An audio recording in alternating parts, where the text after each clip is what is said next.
the Sunday. It is May 1st. It is Sunday at about 12:39 p.m. And today I would like to talk about the Akashic Records, something that in the history of this channel I have never actually spoken about.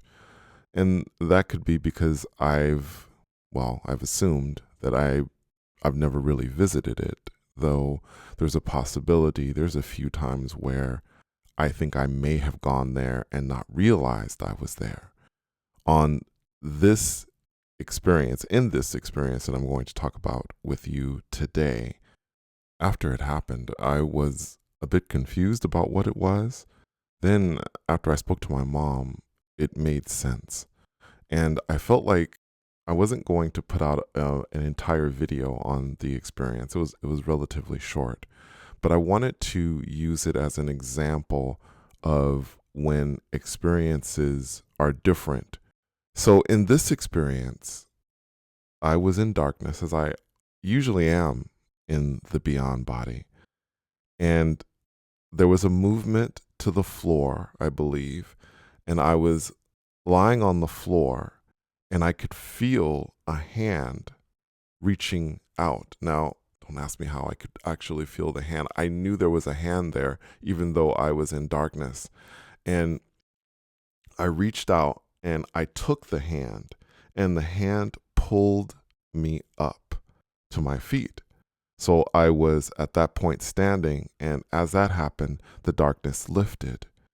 And I was in a very simple place, guys. It was sort of if you can imagine a room, and it was wooden. Like everything around me was wooden. The ceiling was, the walls, everything. There was a door frame, but there was no door. And the interesting part to this was that there were sheets of paper embedded into the walls everywhere. I mean, literally every inch of the walls and the ceiling and everything were covered in these sheets of paper. And what was interesting was, this was the weird part, and as most of you who have followed this channel know, I always have very strange kind of experiences, at least in my own mind. The hand that helped me up, or the arm, was disembodied. Now, I don't want to gross you out. There wasn't, blood or anything kind of dripping away. It was just a disembodied arm and hand. So in other words, it was an arm and a hand that did not have a body, guys. It was interesting, and it was just kind of holding on to my hand still.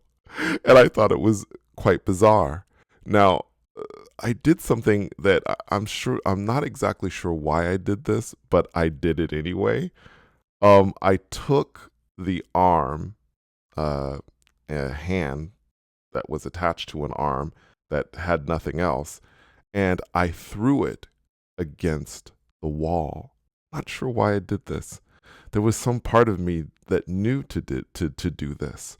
And when I did that, once the arm, the hand attached to the arm hit the wall, it became another sheet of paper. Okay, so it transformed. As soon as it hit the wall, it transformed into another sheet of paper. So I began exploring, and I realized that there were countless numbers of this room that kept going. So you would go through an open door frame, and then there would be another room, and it would be full of these papers. And then there was another room down the way, and then there was another room. Just imagine, I don't know, sure many of you have looked in a mirror and say pointed a mirror. You're looking at maybe between two reflections, and you can see that it seems to go on forever and ever and ever when you do that. And that's what it seemed to be when I was looking through it. But again, guys, very simple. Nothing fancy about this place. What was different, what was interesting, and what was something that I did not expect as I went through the rooms was each time I would approach one of the sheets of paper, it would begin to glow. Now, I was trying to figure out if I was making it glow or it was just glowing as I approached it on its own. I wasn't sure, but each time I would walk up to a sheet of paper.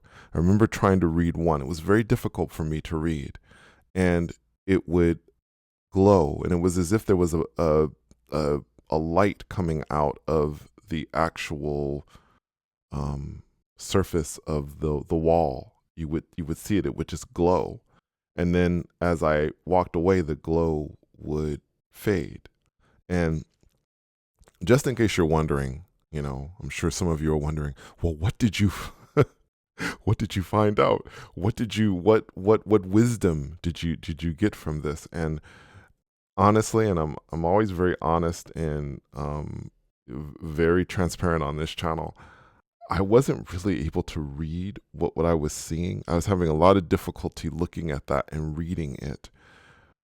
When I was discussing this with my mom, she said that she thought that even though I wasn't able to read it on a conscious level, that it was coming to me on another level. So I was receiving it on another level, and who knows exactly what that was. But I wasn't able to consciously read what the words said. And at one point, after going through several rooms, I saw in the distance that there were darker rooms that were darker. And I also saw a darker figure walking through and doing whatever they were doing. I'm not sure what they were doing. Perhaps they were some sort of librarian. But I felt sort of like, oh no, I don't I don't think I want to go on with this because I don't know who or what that figure is. And I always follow my instincts when I'm out doing whatever, whether I'm astral projecting or beyond body.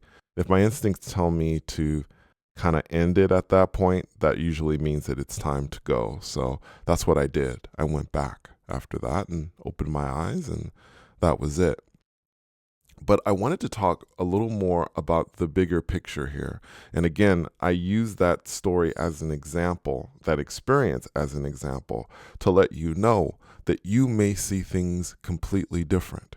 When you are out there, if you have an experience, and a lot of people will discount the experience as a dream. They'll say, oh no, I think this was a dream. And a lot of times the reason people say that it was a dream is because they're like, well, that doesn't sound like other people's accounts of what happened. But I want you to understand that your account may be completely different. You may see things completely different depending on your upbringing, depending on the way you perceive things. Each one of us is unique. Each one of us has had a different experience growing up. We have learned different things. So keep all of these things in your head when you have an experience, when you're trying to question. One of the biggest questions I see on the subreddit is, was this an astral projection experience? Asking yourself if this was an astral projection experience. And my whole thing with this is very simple. How would that person know if this was an astral projection experience when you are the person, you were the person that had the experience? I do not understand this. You would trust a complete stranger, someone who you don't know on the internet, confirming that you had an astral projection experience, and you wouldn't trust yourself. You wouldn't trust your own instincts.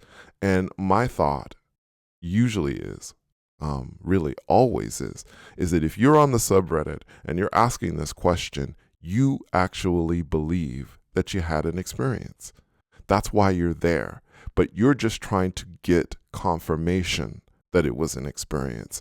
And let me tell you guys, you don't need confirmation. The only confirmation you actually need is your own confirmation. Your own instincts will tell you whether you had an experience or not. And at that point, if you want to share it as an experience, great, wonderful. Share it as an experience. But everyone is going to be different, I believe. There will be, actually, I shouldn't say everyone, there'll be some similar accounts with this, but even your feeling of what's called the vibrations, separation, all of those things may be different. And by the way, again, I want to tell you, you may not go through that entire process. You may feel as if you just are out of your body and you may be just looking at your body, or you may not even see your body. You may just be there in the astral plane instantaneously. That could happen. And there's nothing wrong with that. Each experience is different. So I hope that you found my Akashic record experience interesting. Thank you so much for coming on this journey with me. And until next time, take care.